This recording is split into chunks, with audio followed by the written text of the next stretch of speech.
Welcome back into Zero In. It is time for the return of the Film Room presented by Best Ever. Pad steer wrestler Tucker Allen joins us now. Tucker, inside the top 15 right now. This is a brutal time of year for athletes. You know, the summer run, it's really when people start to separate themselves, gives you a chance to, make a ton of money. Right now, you've got a little bit of a rare break that you said. You're not traveling really for another couple of days. How nice is that for you to kind of reset a little bit? Oh, it's awesome. I mean, we haven't taken a break since Reno in June, so it's awesome to get back in the practice pen. My traveling partner lives there in Stephenville, Justin Schaefer, so we're going to practice till we got to leave for Dodge City, so it's awesome. When you're in the practice pen, what are the things you're focused on? We talked a little bit before this, kind of being a smaller guy, so what are you doing in the practice pen now that you do have a week or so to work on some things? So for me, I just try to stay mentally sharp and keep my fundamentals good. Obviously, anyone, when they're rodeoing, can turn it on with the adrenaline and stuff, but when we get back to the practice pen, we like to slow things down, keep it controlled.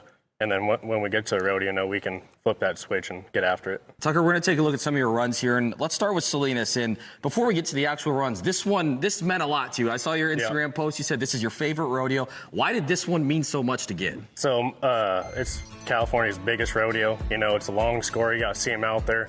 It's so much tradition there, and honestly, I like going really fast and bulldogging steers like that, so it's pretty fun. You win round 2 and the short go there. We just saw one of those runs. You're 6-1 in round 2. Take us through that run a little bit. So that steer, they broke out on him in the first round. I made sure to see extra and go out there and do my job. You can see right here on my get off, I leave it a little wide because if you ride at cattle there, it gets a little hairy. So I left it a little wide, kind of to Superman at him.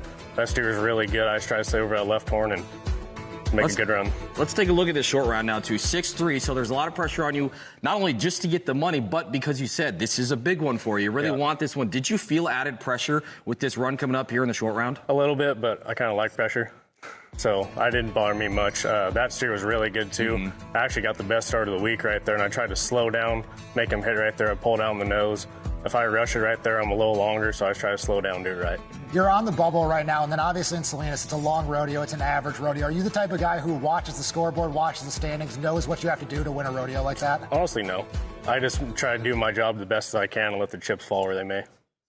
So Salinas, obviously, Brett talked a little bit about you being on the bubble right now. That puts you in a really, really good position for your first career NFR. You finished 25th last year. Does it feel different this season, or does a rodeo like Salinas just give you that extra boost you need? Because a lot of times these guys, they're winning a couple grand here and there, but it's that one big rodeo that sets their season apart. Salinas, for you, was that one big rodeo, and now you've really set yourself up for a shot at the NFR. Well, like you said, it's that one big rodeo, and it helps that much more. You know, it's been good so far in the summer, just placing along, good checks, but no big wins. So I've been waiting for that big win. It's awesome to pull it through at Salinas. You mentioned the checks that you're getting. You're 7th in the PRCA playoff standings, 12th in the world, so a little different there, but that means that you're bulldogging your best at the big rodeos. Have you felt that a little more, that you're competing with guys who consistently make the NFR, consistently in the top 10? For sure, and it makes you compete better. You know, it's harder for me at my smaller circuit rodeos to compete the same. When all the big guys are there, it's easy to get in that mindset of, hey, we're here to win and compete against the best. So. You know, you mentioned you're not necessarily the biggest bulldogger out there, yet you're still in the top 15. You're still competing, like Brett just said, with the best in the world. What do you have to do that's a little bit different, because you aren't quite as big as these other guys? So I just can't make as many mistakes as those guys. Luke Branquino, John W. Jones taught me how to bulldog, and pretty much if I can do my fundamentals right and get good starts and good finishes, it should work out. We're going to move on to Calgary. You were 4-2 and 4 seconds flat there. Did advance, but made some good money. Just take us through what it's like to bulldog at that rodeo. Obviously way different than Salinas, not really a long score. Your guys are blowing out that barrier right and left there, it feels like. Oh, yeah, the starts almost go when you nod. And this steer right here, they actually missed him the first day, so I made sure to just really get down in the hole good.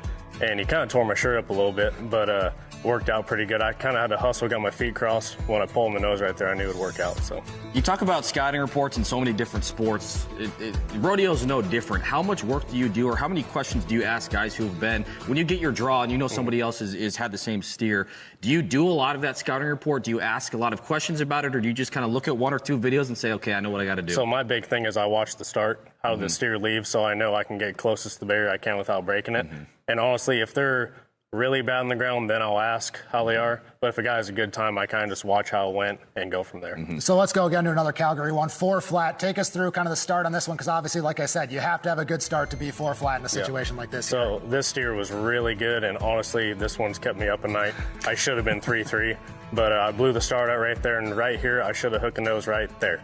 He gave a big hop and I was a little behind. That's why I rolled him down his back.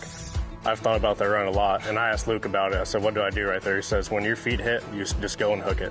And honestly, that steer just beat me to the ground right there. So is that something that you, and we're seeing it again here, is that something you knew right away, or is that something you went back and looked at it? I felt it as soon as he gave that big hop, and I was still going to the nose. I should have had the nose right there. If I get the nose right there, he hits flat, I probably win second, third in the round, and I advance. So that kept me from advancing, so that one's kept me up at night. So what is that, like, how kind of are you able to feel that within the run? Because we talked about, again, before this, a lot has to go right to be 4 flat, but you are going that fast and consciously able to kind of feel how you turn the steer and when you made a mistake still. And it's just so many reps in the practice pen. It's just like any sport, the more you do it, the more comfortable you are doing it. And I could feel right there, as soon as I felt that, I should have done that thing different. And that was during my run. You're not consciously thinking it, but you know it. So. Let's move on to the California Circuit Finals. Let's look at your round 1 here, 4.2 seconds. We'll get to your round 2, which is 3.7, a really, really impressive run. But how important is it to get things started with a 4.2, a very nice time there? You open up the rodeo in a really good spot. Oh, Circuit Finals is one of my favorite places to go. I'm actually riding my good buddy Sterling Lambert's horse. I kind of missed the barrier a little bit, but I knew that steer was really good right there. I actually got ahead of him, almost made him hit flat. But also at the Circuit Finals, their cattle were a little tricky. I knew if I could get the steer over good, that I had a good chance of winning. It just worked out winning that round. How important is it early on in the season to, again, like we talked about, with that confidence thing, to go win your Circuit Finals, beat guys like Dakota Eldridge, Stan Branco, guys who have been to the NFR before, and just propel you right into January? Oh, it's huge. I mean, you have one of the first radios of the year and you win that much. It makes you feel like you can do it all year. And honestly, I think without Circuit Finals, my year would have started a little different. So it was awesome to have that, little bonus right when you start. Well, let's look at round 2 here, 3.7 seconds.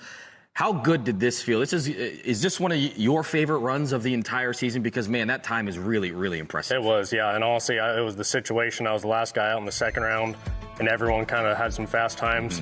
I kind of told myself, hey, let's show everyone what we're made of here.